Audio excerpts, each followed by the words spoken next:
Hello, welcome back. I'm going to read Proverbs today. It has been a while since I've been on because we had a death in the family and it's just been a busy couple of weeks and it's probably going to be a busy month. So I know I said I would do Proverbs daily. I can't say that's going to happen. I'm going to do it as often as I possibly can, but I am happy to be back on here reading. I've missed it.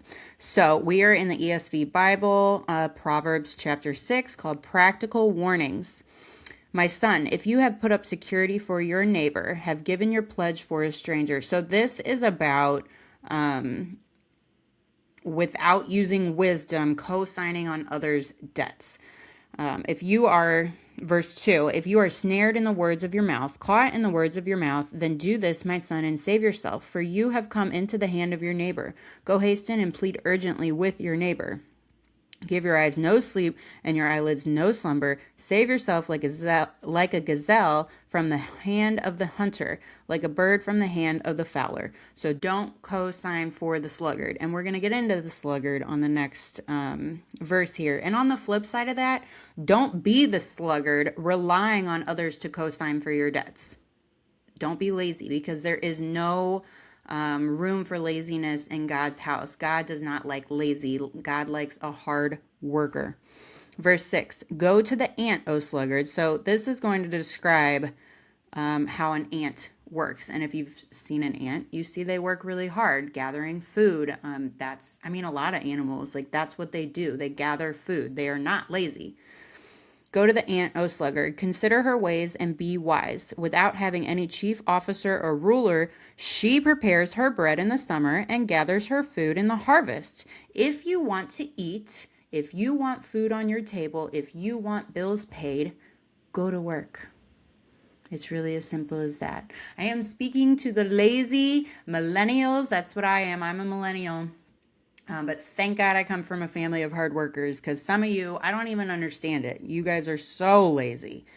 And it gets worse in the younger generations. When will you arise from your sleep? Verse 10, a little sleep, a little slumber, a little folding of the hands to rest, and slackers love beauty rest. I'm not tooting my own horn, but since I started working at 18 full time, I would wake up at 6 o'clock. I don't sleep in. Now that's due to motherhood for sure. But slackers love beauty rest. I can't even tell you the last time I slept in. And if I do sleep in, honestly, I feel so groggy. I don't even like doing it. Verse 11. And poverty will come upon you like a robber. So poverty will jump a lazy person like a robber and want like an armed man. Verse 12. A worthless person, a wicked man, goes about with crooked speech. Crooked speech meaning dishonesty and plotting evil. Verse 13, winks with his eyes, signals with his feet, and he stirs up trouble, points with his finger. Verse 14, with perverted heart devises evil, continually sowing discord. Verse 15, therefore calamity will come upon him suddenly. In a moment he will be broken beyond healing. That's scary. So don't sow discord, because things will get bad and it will happen in a moment and you will be broken beyond healing. Verse 16, there are 6 things that the Lord hates. And I am going to stop there, because there are so many people that love to preach that God is just love and don't hurt anybody's feelings and, he doesn't hate anyone. Let me read it again. Verse 16, there are 6 things that the Lord hates, 7 that are an abomination to him. Okay, so here we go. Here's the list that the Lord hates, does not love. He is capable of hating. It says it right here. Verse 17, haughty eyes, so arrogantly superior and very proud. And that brings me to the devil was arrogantly superior and proud. And guess what? He got cast out. So the Lord hates this. Haughty eyes, a lying tongue, hands that shed innocent blood. Now, I don't think I can say the word on YouTube, but we have made it a healthcare thing where we shed innocent blood. I'm going to say that right now. And if that offends you, too bad. I'm not saying that if you've done it and then you found Christ that you're not forgiven. You are forgiven. But there are people that joyfully do this, and it's disgusting. And also, then on the flip side of that, and this is really going to make them mad, then we do actual sacrificing like witches do. We put it in vaccines, those babies that we shed innocent blood, we put it in vaccines, then we give it to the people, and it's like actual sacrifice. So if that didn't make you leave the channel, I don't know. Then I'm proud of you for sticking with it. Verse 18, a heart that devises wicked plans, feet that make haste to run to evil. 19, a false witness who breathes out lies, lying about someone, and one who sows discord among brothers, so sowing division. And that goes back up to, where was it, verse 14, sowing discord, and then calamity will come upon you. So division within the brothers, and by brothers, I believe that we're talking about God's people. Verse 20, then we're getting into warnings against adultery, which we also did in the last proverb too. So I guess it's really important that you listen, because adultery is really, really bad.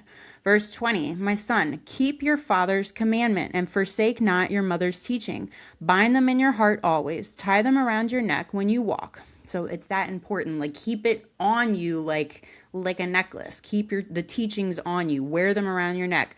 When you walk, they will lead you. When you lie down, they will watch over you. And when you awake, they will talk with you. For the commandment is a lamp, and the teaching a light. And the reproofs of discipline are the way of life. And the reproofs of discipline are the way of life. Don't be afraid of discipline. Don't be so proud that you can't learn something. To preserve you from the evil woman, resist the temptation of the evil woman. From the smooth tongue of the adulteress, do not desire her beauty in your heart, and do not let her capture you with her eyelashes. So she can be really pretty on the outside, but really ugly on the inside. For the price of a prostitute is only a loaf of bread, but a married woman hunts down a precious life.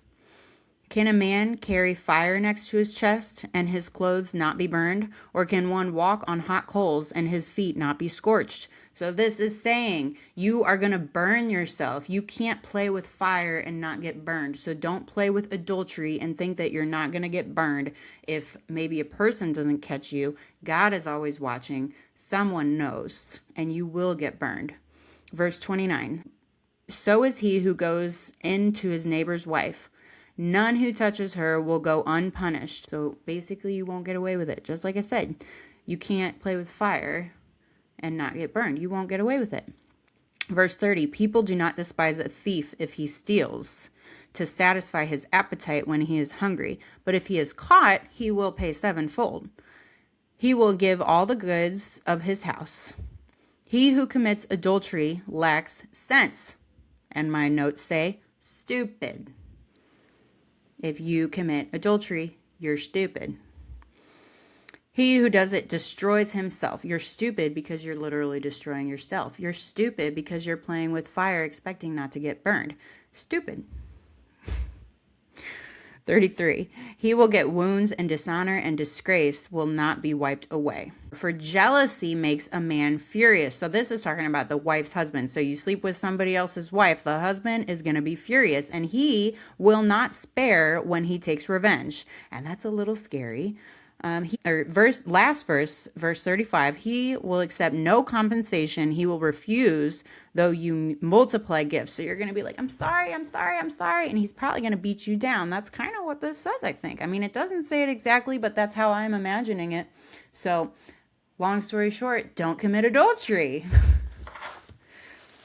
Sometimes the Bible can be funny, or maybe I'm just making it a little bit funny.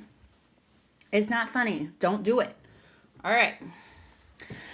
I am so glad that I did that. The baby is sleeping and I had a little bit of time. So thank you all for joining, and I hope to do another proverb this week. And I apologize. I know I made a commitment and just some unforeseen family matters happened, and I know that you guys understand, and I really appreciate you being here, and I will see you on the next video.